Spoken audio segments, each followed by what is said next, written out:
Hello everyone, in this video I'm going to be talking about the instantaneous versus average quantities because people are getting a little bit confused about this in class and we need to be sure that we know what we're talking about. So first, average. So I'm going to use velocity as an example.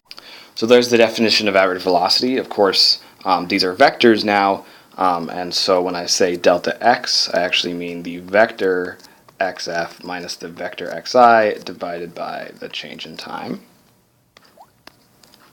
So the average of a quantity is anything that happens during an interval. So the key here is during an interval. And so I'll make a quick little picture here. So here's my x and y coordinate system, and I'm going to have my initial x position be that, my final x position be this. And then of course that means that I started right here, ended right here, and my change in position is this. Delta x, and the velocity comes just from taking that delta x and dividing by delta t. So the right way to say this is during this time interval right here, the average velocity would be this delta x divided by delta t.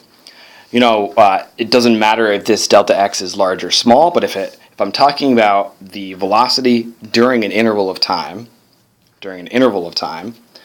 then I'm talking about the average velocity. Conversely, the instantaneous velocity happens during a specific time. And specific time being the key difference here between the two cases. Specific meaning at an instant, at 3 seconds, versus an interval between 2 and 3 seconds. So let me write down a little bit of the mathematics here. So here's the definition of instantaneous velocity. Normally in physics we think of this as the velocity, but it's dx by dt in the sense of calculus.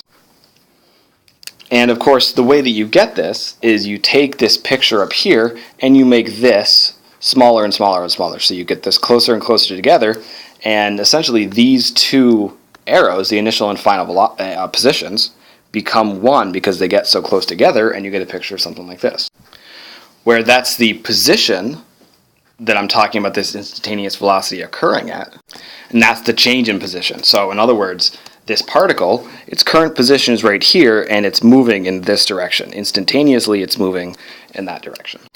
So remember, the key here is that if we're asking about an average, then we're asking about something that happens during an interval of time. Conversely, if we're asking about an interval of time, we're asking about the average of something. If we ask about instantaneous, then we're talking about at a very specific time, at one time. And if we ask for something that happens at a specific time, we're talking about the instantaneous velocity.